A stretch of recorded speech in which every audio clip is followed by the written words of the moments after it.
Hello, hello, je suis ravie de te découvrir sur podcast. Je me présente, je suis Lydie Wynne et je suis créatrice du podcast Rayonne de bonheur. Sur ce podcast, tu vas trouver plein de motivation, de développement personnel et notamment des clés pour te sentir bien, te sentir mieux avec de nombreux témoignages ou partenariats. Bonjour. Alors aujourd'hui, nous nous retrouvons pour un nouvel épisode de podcast sur la thématique du jour qui est celle de gérer son anxiété et son stress. J'ai la chance d'être accompagnée par Ingrid aujourd'hui qui va venir se présenter à vous. Ingrid, bonjour. Alors, je m'appelle Ingrid, j'ai 40 ans, bientôt 41, j'ai 2 enfants, une de 20 ans et une de bientôt 14 ans. Et j'ai été diagnostiquée d'une maladie génétique orpheline en 2008 lors de mon accouchement de ma 2e fille qui s'appelle le syndrome d'Ehlers-Danlos. C'est une dégénérescence du tissu conjonctif et du collagène. Et on va parler aujourd'hui de l'anxiété et du stress. Pourquoi ? Parce que quand cette maladie est arrivée, j'étais une sportive de haut niveau, j'étais hyper active, je faisais beaucoup de choses et on va dire que mon petit univers, ma petite bulle magique s'est écroulée d'un seul coup, ce qui a généré forcément beaucoup de stress, d'angoisse, de peur, de pas savoir comment ça allait se passer le lendemain. Donc j'ai appris à faire beaucoup de choses qui m'ont permis aujourd'hui d'être la femme que je suis et d'être beaucoup plus rayonnante et moins éteinte. Alors justement, tu vas nous dire, quelles ont été tes solutions parce que on attend. Alors il y en a plusieurs. Au début, quand on connaît pas, on suit un petit peu ce que nous disent les médecins parce qu'on ne sait pas trop où on va. Moi, j'allais directement dans l'inconnu et comme je vous dis, je suis quelqu'un d'hyperactif. Je suis tout le temps en train de faire quelque chose. Je ne sais pas rester à rien faire, allongée ou quoi que ce soit. Donc c'était compliqué là pour moi de me retrouver en fauteuil roulant, sous oxygène, pas pouvoir marcher. Toutes mes articulations qui se déplacent tout le temps, me lever le matin et pas comprendre que j'ai une cheville qui part à droite, l'autre qui part à gauche, des entorses par répétition, enfin voilà. C'était un quotidien qui était devenu assez lourd, assez pesant, je comprenais pas, j'en voulais à la terre entière. Je me disais mais mon Dieu, qu'est-ce que j'ai fait au bon Dieu pour Pourquoi voilà, moi pourquoi moi? Qu'est-ce que j'ai fait? Où est-ce que j'ai fauté? Ou qu'est-ce que je n'ai pas fait pour pouvoir encaisser ça? Et en fait, donc tout le temps que j'étais pendant cette période de questionnement, on va dire de déni, contre mon corps parce que j'acceptais pas que ça se change comme ça du jour au lendemain. Et ben j'étais en souffrance tout le temps. C'est-à-dire que plus je voulais faire quelque chose en me disant non mais c'est bon, ça fait 20 ans que je le fais comme ça, je suis capable de le faire. Je l'ai déjà fait, je suis capable de le faire.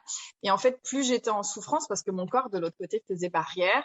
Et ça a duré 3-4 ans comme ça, presque 5, où voilà, tant que je n'acceptais pas en fait ce qui se passait autour de moi, et ben je souffrais. À partir du moment où j'ai accepté que j'étais malade, que ça serait jusqu'à la fin de ma vie, qu'il y a beaucoup de choses que effectivement je faisais avant que aujourd'hui je ne peux plus faire.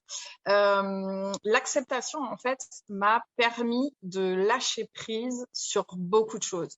Et en fait cette phase-là, donc moi je l'ai vécue sur la maladie, mais elle est aussi valable dans la vie personnelle, dans la vie professionnelle. Dans la vie, en fait, en général, quand on arrive quelque chose qui nous met un petit peu des bâtons dans les roues, les grains de sable dans le rouage, tant qu'on n'accepte pas ce qui se passe et qu'on se détache à avoir un regard extérieur, la souffrance, elle est dure, la souffrance physique, la souffrance psychologique, elle est dure et du coup, forcément, ça crée du stress, ça crée de l'angoisse, ça crée des tensions, ça crée des choses qui sont pas forcément appréciables et agréables surtout. Et à partir du moment où on accepte ce qui se passe, parce que de toute façon, on n'est pas maître des choses et que je vais pas dire qu'on les subit parce que j'aime pas ce mot-là, mais c'est un peu ça. Hein, c'est là, donc faut faire avec, il faut travailler là-dessus. À partir du moment où on accepte et qu'on va donc travailler sur ces choses-là, les choses vont être beaucoup plus faciles. On va commencer à visualiser les choses différemment. À partir du moment où on change la vision, au début, quand on n'accepte pas, on a des œillères complètement au niveau des yeux, on ne voit rien, on ne voit pas ce qui se passe à droite, on ne voit pas ce qui se passe à gauche. À partir du moment où on accepte, ces œillères, elles commencent à s'écarter et on va commencer à pouvoir tourner la tête à droite, à gauche et à voir qu'en fait, il n'y a pas juste là le problème qu'on a devant les yeux, mais en fait, quand on s'en éloigne, on se détache, au final, il y a peut-être d'autres possibilités qu'on n'a peut-être pas forcément l'habitude, qui va nous obliger à sortir de notre zone de confort, mais zone de confort inconfortable entre vous et moi, mais pour le coup, en regardant comme ça autrement, on va pouvoir avoir la possibilité de se dire bon, ok, ça c'est là, je peux pas le changer, c'est là, je dois faire avec. Les faits sont Ok, là, oui, c'est ça. De toute façon, voilà, voilà, on peut pas y changer. La maladie est là et soit c'est à nous de trouver la puissance, la force de rebondir et d'avancer, soit on reste dans un au fond petit du trou. phénomène, au fond En du fait, trou. voilà, il y a deux possibilités. À partir du moment où on se détache, en fait, c'est soit exactement comme tu dis, on prend la décision de se dire bon, ok, c'est là. Comment je peux faire pour avancer avec ça? Parce que de toute façon, je peux pas l'enlever, donc il va falloir que je travaille avec. Ou soit on s'apitoie sur son sort et là on descend au fond du trou et c'est la descente aux enfers.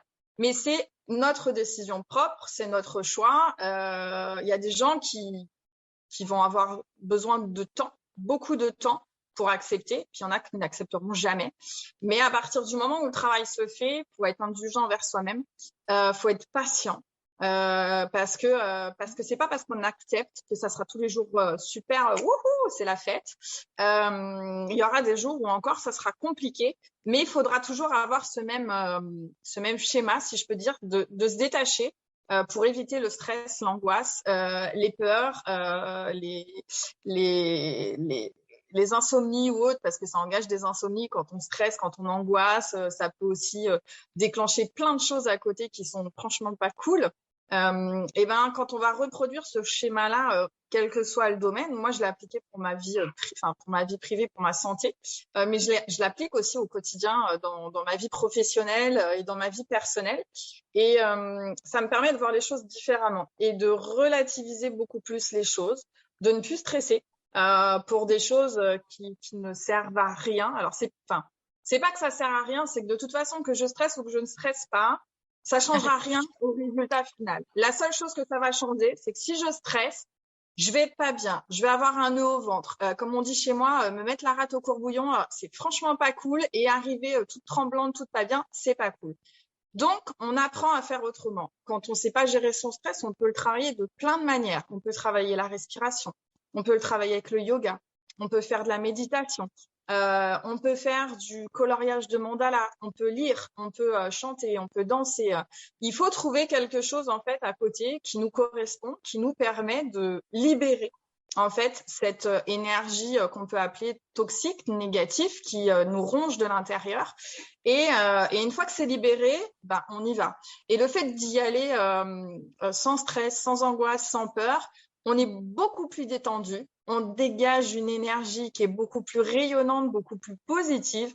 Et du coup, les personnes que l'on va avoir en face de nous, que ce soit des médecins, que ce soit de la famille, que ce soit de futurs collaborateurs professionnels, peu importe, un mari, des enfants, peu importe, le fait de dégager cette énergie totalement différente, le retour va être différent. C'est pour ça qu'on dit le positif attire le positif, ouais, le négatif attire le négatif. Parce que quand on est stressé, on est angoissé, on dégage une énergie et malheureusement, on le transmet aux personnes en face de nous. Je ne sais pas si ça vous est déjà arrivé de rentrer dans un magasin et puis les vendeuses ou les personnes à la caisse sont renfermées, pas bien. Elles vous disent bonjour, super sec. Et là, vous êtes arrivée super contente, super joyeuse, d'y aller. Je vais faire les soldes, je vais m'acheter un petit pantalon, un petit t-shirt pour l'été. Je vais aller profiter avec mes enfants. Et là, la personne, elle arrive, elle est tellement froide que vous, ça vous refroidit. Et cet enthousiasme que vous avez, d'un seul coup, clac, vous le perdez, il est plombé et ça vous plombe votre journée en fait.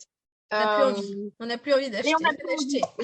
Et voilà, on n'a plus envie. Et moi, la première, j'arrive comme ça, je m'en vais. Hein. Même si j'étais partie dans l'optique d'acheter quelque chose, au final, je prends mes affaires et je m'en vais. Et tant pis, j'achète rien. Ou du moins, j'achèterai pas dans cette boutique parce que ça m'a donné une énergie qui n'est pas la mienne. Et c'était pas comme ça que j'arrivais.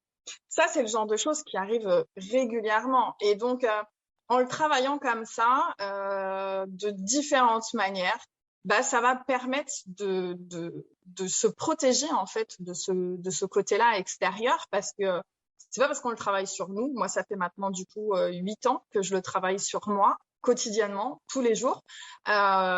J'ai commencé par moi, ma santé.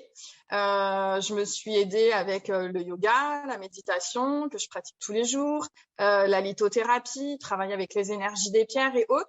Égoïstement, je le faisais que pour moi au début et maintenant, j'apprends à le partager avec le monde qui m'entoure, avec mes enfants, c'est les premières personnes concernées, mais aussi avec mes équipes que j'ai dans le marketing de réseau, avec les gens de ma communauté. J'apprends à partager avec eux en fait ça. Tout ce qui, moi, va m'apporter du bien, je vais le partager aux personnes qui m'entourent.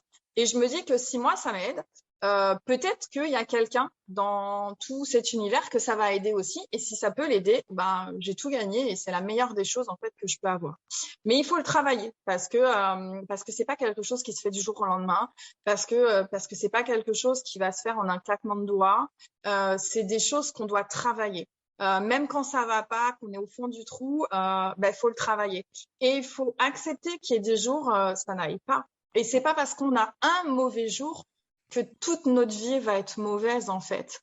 C'est pas parce qu'on a rencontré une mauvaise personne que tout l'univers est rempli de mauvaises personnes.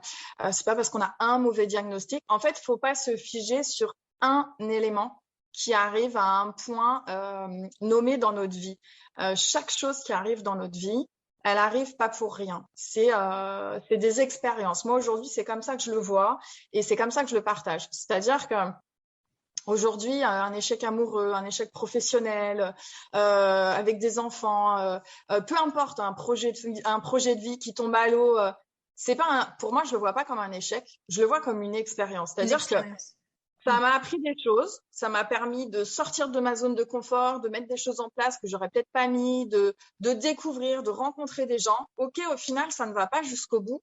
C'est pas grave. Je sais qu'il y a des choses où je me suis trompée, j'aurais pu les faire autrement. Je recommence et je vais refaire et je change ce que j'aurais pu changer, que j'ai peut-être pas fait tout de suite, et je vais modifier et je vais le faire. Et le fait de faire tout ça, ça aide.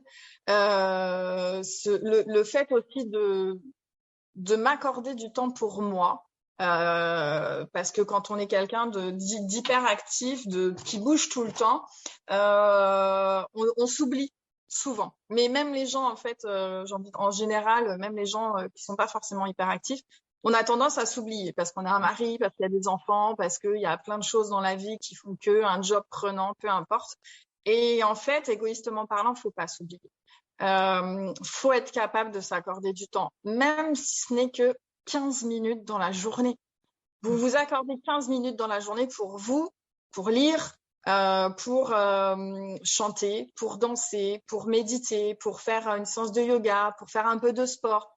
Peu importe, aller marcher en pleine nature, ce que vous voulez, mais vous accordez du temps. Voilà, vous accordez du temps pour vous, vous connectez à vous-même, à votre moi intérieur.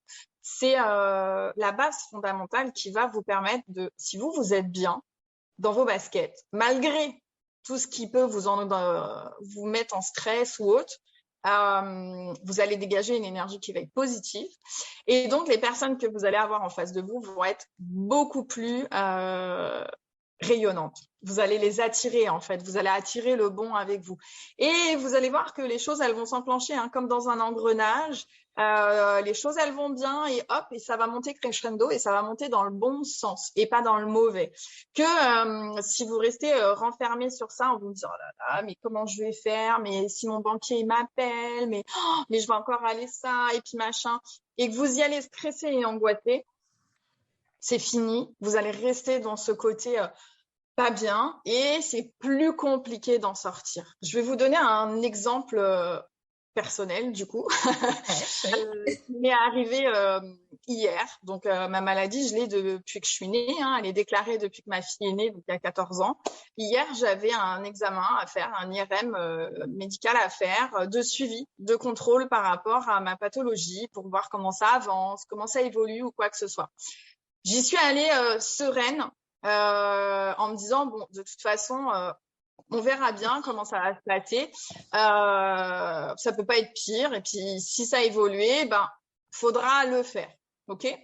Une fois que j'étais dans la machine, je suis restée 45 minutes dans la machine, donc le double du temps qu'on reste habituellement. Et là, dans la machine, en fait, je me suis dit, OK, ça sent pas bon. Je reste plus longtemps. Je rentre, je sors, je rentre, je sors. Ça fait plusieurs fois qu'il me fait faire plusieurs clichés. OK, il y a un truc où, à mon avis, ça titille. Et donc, en fait, je me suis toute seule mis pas bien. Toute seule, J'ai stressé. voilà, toute seule, j'ai commencé à me stresser, à m'angoisser, à me dire, OK, bon, là, il y a quelque chose. Je sors de la machine, je vais me rhabiller, on attend le diagnostic du médecin, et là, pareil, l'attente est beaucoup plus longue que d'habitude. Je l'entends qui est en train d'énumérer, patiente, syndrome des larves dans l'os, nanani, nanana. Et là, il sort toutes mes vertèbres, toutes mes cervicales, tout machin. Et puis là, j'entends. Et là, je me dis, oh là là, c'est pas bon, c'est pas bon, c'est pas bon. Et donc, je me mets dans une situation vraiment inconfortable, mais vraiment inconfortable. Lorsqu'il m'appelle, j'ai les mains moites, je suis en train de me frotter les mains, je me dis, je sais qu'il y a quelque chose, en fait. Et en final, il m'explique. Donc effectivement, ça a évolué, ça a gonflé un petit peu la protrusion, mais en soi, je vais pas mourir demain. Ça va pas m'handicaper plus. Il va juste falloir que je change certaines choses et que je fasse attention à certains mouvements. Mais je me suis tellement moi-même stressée que je me suis dit, oh pétard, qu'est-ce qui se passe? Et en fait, tout ce qu'il a énuméré, c'est toutes les choses que j'ai déjà, qui sont là, présentes depuis plusieurs années, et que sur chaque compte rendu, faut remettre, parce que du coup, on compare tous les 6 mois comment ça se passe. Et mais bon, voilà. Et du coup, il y a ça qui est là, il y a ça qui est en plus. Bon, va falloir que je me réadapte. Le fait de m'être mis dans cette angoisse, ce stress, je suis sortie de l'hôpital, j'avais mal à la tête, j'avais chaud, j'étais fatiguée. Pour la première fois de ma vie dans l'IRM, j'avais une sensation de chaleur tout au long de la poitrine, du ventre et autre chose que je n'ai jamais eu. Mais parce que je me suis mis moi-même, en fait, dans ce côté de stress, et que je n'ai pas fait comme d'habitude, où je me suis dit, Ingrid, ça y est, tu rentres, t'entends la machine qui démarre, t'as les boules caisses, tu fais ta méditation en même temps, tu te concentres sur autre chose et ça va bien se passer. Et en fait, là, non. Et du coup, le résultat, même s'il est là, oui, c'est comme ça. De toute façon, je peux rien y faire. Hein. C'est là, je peux pas le changer. Ça m'a mis beaucoup de stress. Je suis rentrée chez moi, j'ai à peine mangé et je me suis endormie super tôt parce que ça m'a complètement couchée.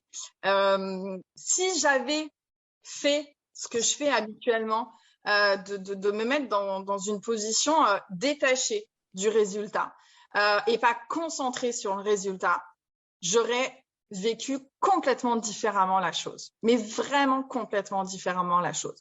Là, je me suis focalisée sur plein de petits détails qui ne servent à rien, parce que de toute façon, le résultat sera le même, hein, mais pour le coup, qui, cumulés les uns avec les autres, m'ont mis, moi, dans un état de stress, d'angoisse, de peur, d'incompréhension, plein de choses qui sont ultra désagréables, et du coup, qu'on fait que je me suis retrouvée mal à la tête, pas bien, et je suis rentrée, j'avais qu'une envie, c'était d'aller me coucher et de dormir, en fait. C'est vrai que l'environnement est vraiment très particulier. Moi, j'ai fait un IRM cérébral il n'y a pas très longtemps. Déjà, quand on se retrouve dans le boîtier, là, ça fait vraiment bizarre. Et moi, j'ai fait mon yoga du rire. Enfin, je me suis mis à rire en disant, de toute façon, allez, on se marre, c'est pas grave. Mais il faut savoir, c'est ça, parce que ça engendre déjà un stress. Toi, en plus, tu as la maladie qui est là. Donc, c'est encore plus. Et c'est vrai que ça a été, j'imagine, quand même des angoisses que tu t'es créé toi-même. C'est ça. En fait, je me suis créée moi-même. Mais ce que je dis là, pour ce que j'ai vécu avec l'IRM, c'est valable dans tout au quotidien. En fait, ça peut être valable. Je vous dis une bêtise, vous allez à un entretien d'embauche, vous allez à un rendez-vous avec votre patron, vous rencontrez quelqu'un, une future chérie, un futur chéri pour la première fois, le premier rendez-vous de rencontre. Toutes ces moments de stress, en fait, c'est des choses qui, si on ne les gère pas correctement, peuvent pour le coup avoir un côté vraiment néfaste sur vous. Et c'est franchement pas cool parce que je vous donne l'exemple d'autres personnes qui, par exemple, transpirent beaucoup.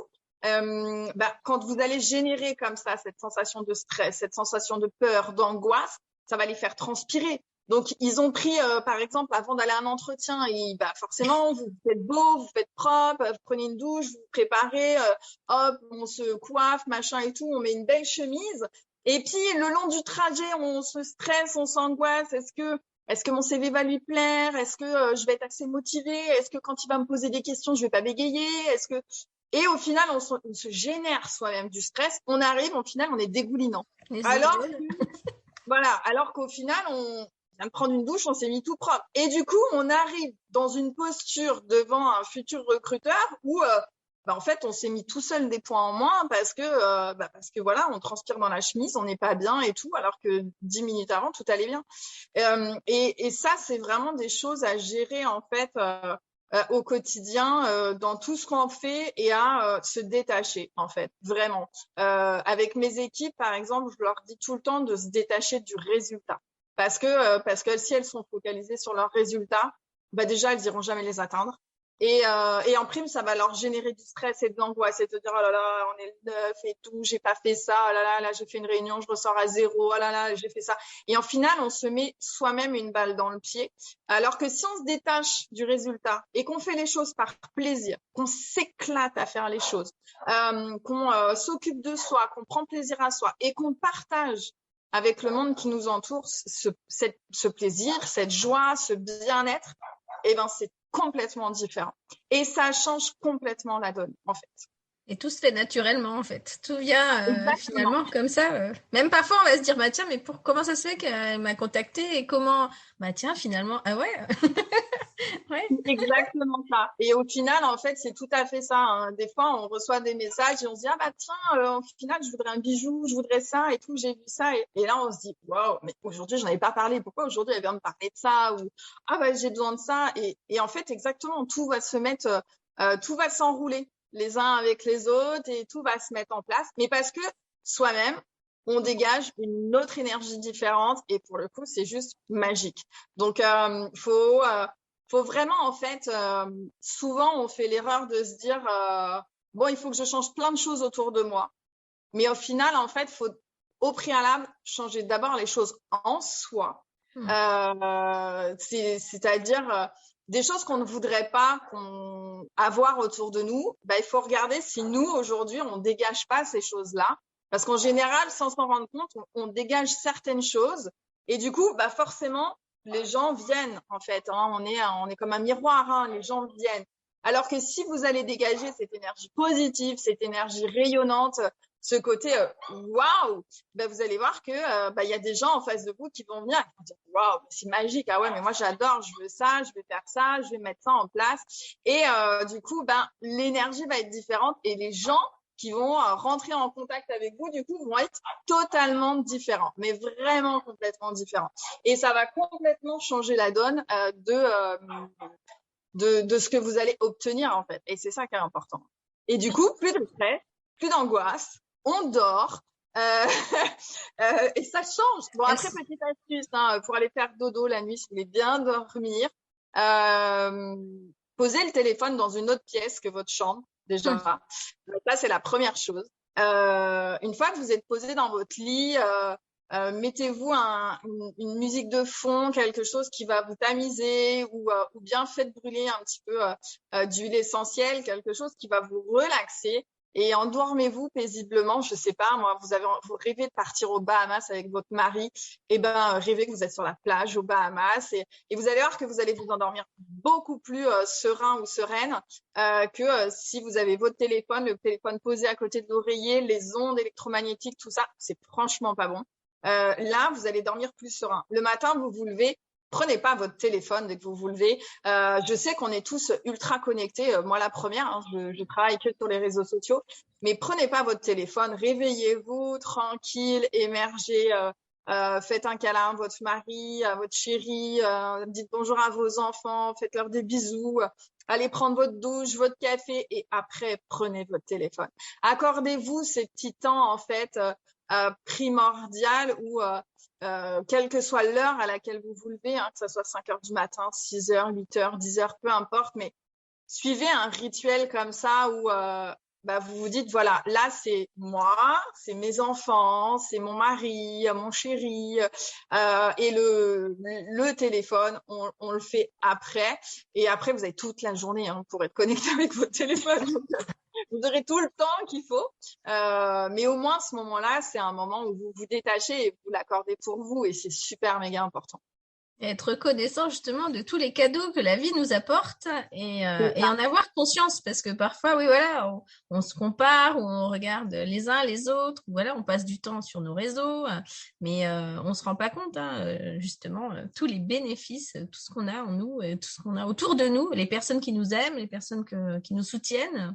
Et, il faut en fait profiter vraiment de chaque jour que l'univers nous offre parce que c'est une chance tous les jours. Comme tu dis, remercier l'univers.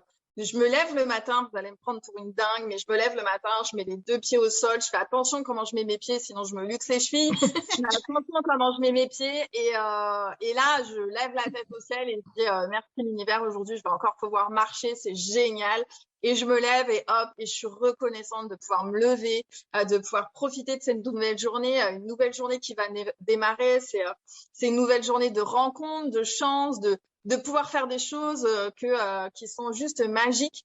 Et pas me dire oh là là hier j'ai pas pu faire ça, aujourd'hui il faut que je fasse ça parce que hier je l'ai pas fait, mais c'est pas grave, hier c'est passé, de toute façon ça pourra pas changer et demain c'est demain, on ne sait pas comment ça va se passer. Donc profitez du moment présent, de tout ce qu'il nous offre, de tout ce que ça nous donne, parce que demain comment ça va se passer, on ne le sait pas. On n'a pas main prise ni sur notre passé, c'est fini, c'est terminé, c'est clôturé, et encore moins sur notre avenir. Par contre, on a la possibilité de choisir là le moment présent, comment ça va se passer. Et en choisissant là comment on a envie d'évoluer, d'avancer, ça va changer énormément de choses. Et du coup, ça va pouvoir vous ouvrir ou pas plein de portes sur demain, après-demain et ainsi de suite. Donc, c'est hyper important de vivre votre moment présent, même si c'est que 5 minutes. 5 minutes avec votre mari, 5 minutes avec vos enfants, 5 minutes avec une collègue de travail que vous adorez, 5 minutes au milieu de la nature, vous avez vu une super fleur, mais absorbée, waouh, c'est magique, vous voyez un papillon, et faites comme les enfants, regardez avec des yeux d'enfant et émerveillez-vous au quotidien de toutes ces choses magnifiques que l'univers vous offre. C'est très bien dit, en tout cas. Non, mais c'est vrai, le moment présent est vraiment une clé, hein, parce que pareil, hein, on ressasse parfois les choses qui sont passées, mais c'est fini de toute façon, c'est fait. Hein, et puis l'avenir, parfois, pareil, on se met la rate au courbouillon pour des choses qui ne sont même pas encore arrivées et qui n'arriveront peut-être même pas, quoi. Donc, et en général, quand on pense à des choses, on se les déclenche soi-même. Oui. Quand on se met la rate au courbouillon pour quelque chose en se stressant, en se dire là, je vous dis une bêtise, hein, je sais pas, moi, vous vous entendez pas avec votre belle-mère, votre beau-père, et vous dites oh là là, ce week-end, ils vont encore débarquer, ça va être l'enfer. Mais vous êtes sûr que ce week-end, ils vont débarquer. Vous êtes sûr. C'est comme si vous aviez pris un aimant pour les attirer à vous. Par contre, si vous dites, oh, ce week-end, on va vivre un week-end d'enfer, on va faire ça, et puis pourquoi pas, on va faire ça, vous allez voir que ça va changer complètement la donne. Ça va vraiment changer la donne. Et souvent, en fait, on attire ces choses-là parce qu'on a tellement peur que ça arrive qu'au final, on les attire. Alors que si on enlève ces peurs et qu'on profite là de l'instant, demain, comment ça va être fait, je sais pas. Est-ce que je vais pas traverser la rue et me faire renverser? J'en sais rien. Est-ce que je vais marcher? J'en sais rien. Est-ce que je vais être joyeuse? Est-ce que je vais avoir mal? Je sais pas. Pour l'instant, je sais qu'aujourd'hui, je suis là, je m'éclate, je rigole, je souris, je suis pétillante et c'est la seule chose qui importe. Demain, c'est un autre jour, c'est une autre chance de pouvoir profiter et d'apporter encore au monde autour de moi. Et c'est comme ça qu'il faut voir les choses en fait. Et du coup, pas de stress, pas d'angoisse, pas de peur et que du bonheur. Donc c'est cool. Ah, c'est trop bien en tout cas, voilà.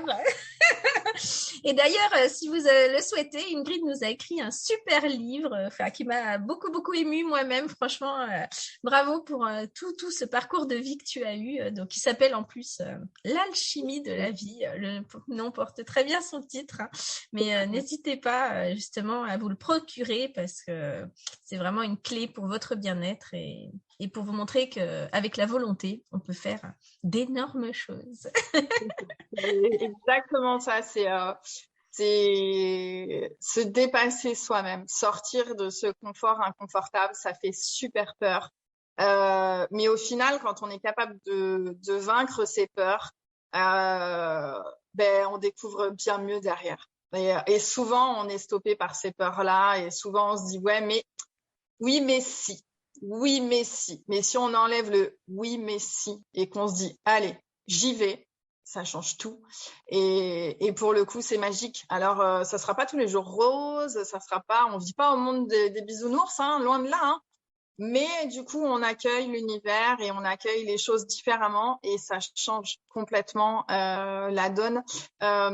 Souvent, on me dit, si tu avais pu changer quelque chose dans ta vie, tu aurais changé quoi? Bah rien en fait. Comme quoi.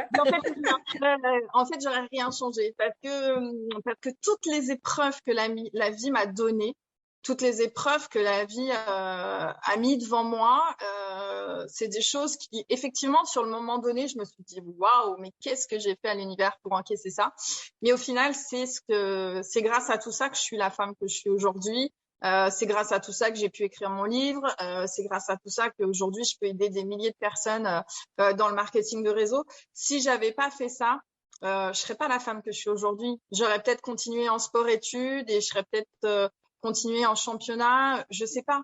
Mais je serais pas la femme que je suis aujourd'hui. Et ça c'est pas possible parce que Ingrid, il y en a qu'une. Moi je suis moi et j'aime la personne que je suis devenue malgré toutes ces embûches. Malgré que ça soit pas facile, c'est pas grave. Je continue quand même à avancer et puis j'ai confiance en moi maintenant et ça c'est le plus important. Et ce qui est important, c'est de dire qu'on est unique. Voilà, c'est ça. Ça, c'est vraiment la clé aussi, hein. Chacun est unique et chacun Ah oui. a tellement de choses à apporter au monde. Donc, C'est ça. Et, on est tous uniques. C'est exactement ça. Ma voisine va travailler d'une manière, mon voisin à côté en travaille d'une autre. C'est bien, c'est génial. Ils font ce qu'ils ont envie de faire. Et moi, je travaille encore d'une autre manière parce que moi, ça me correspond comme ça. Et puis il y en a à qui ça ne correspondra pas. Mais c'est pas grave. Il faut juste que ça nous corresponde à nous-mêmes en fait. C'est le plus important. Quoi que vous fassiez dans la vie. À partir du moment où ça correspond à vos valeurs à vous, ça correspond à ce que vous êtes vous au fond de vous, que ça résonne et que ça vibre en vous, c'est tout ce qui importe. Même si ça correspond pas, que votre famille, vos parents, vos amis vous disent oh là là, mais qu'est-ce que tu fais? Mais c'est pas grave. Vous, ça résonne en vous. Vous savez que votre intuition vous dit allez, pars au Canada, tu vas faire des trucs extraordinaires. Mais allez-y, prenez le premier billet d'avion et partez au Canada. Et suivez votre intuition. Écoutez-vous, écoutez la petite voix que vous avez en vous et n'écoutez pas la voix qu'il y a derrière, à droite, à gauche, des copains, des copines, du maman, de la frère, de la sœur. On s'en fout.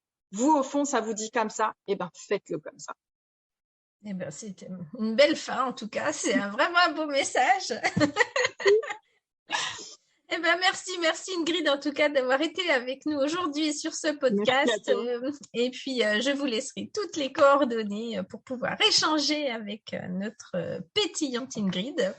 Et quant à nous, eh bien on se retrouvera pour un prochain épisode sur les moyens de rayonner de bonheur. Je vous souhaite à tous et à toutes une excellente journée. À bientôt. Et à bientôt.